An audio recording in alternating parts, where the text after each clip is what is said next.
baitin, addu'a da mutum yake idan ya yi buɗe baki a wajen wani gida, ko a gida ne ko ofishin wani ne ko a masallaci ne, yadda ake tsara iftar haka. Mafhum?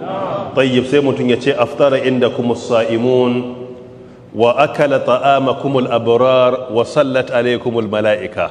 Sai kai addu'a wa waɗannan ababe, ka roƙi ababe manya-manya guda uku daga wurin Allah ga wanda ya baka abincin.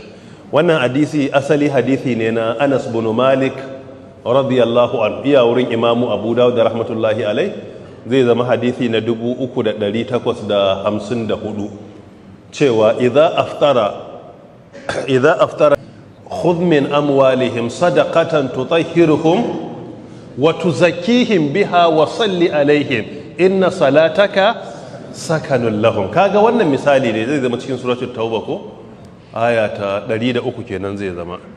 Don haka Allah ta lake cewa wa manzon Allah in zai karbi zakka khudh min amwalihim sadaqatan, ka karba daga cikin dukiyoyinsu wata sadaka ta zakka, tutahhiruhum wa tuzakkihim, ka tsarkake su ka musu tazkiya. Sai yace wa salli alaihim, ai wa salli alaihim shine wad'u alaihim, kai addu'a ta alheri akan su, wad'u lahum kenan shine sai ka musu addu'a. Mafhum?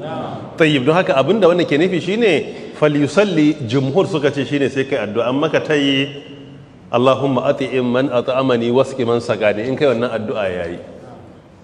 Mafhum? Tayyib. Wa in kana muftiran, in kuma ya zama ba mai azumi bane, fal yata'am, to a wurin kuma shine sai ya goge wuyansa ko, in ji gayu suka ce a goge wuya.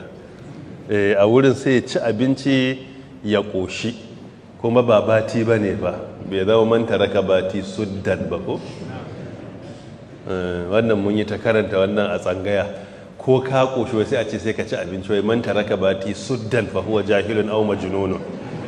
Duk wanda ya bar abincin banza haka kawai wai shine fasarar abin, in ka bar banza haka kawai to ka zama jahili ko mahaukaci, kuma ko ka ƙoshi sai ka ɗan ƙara.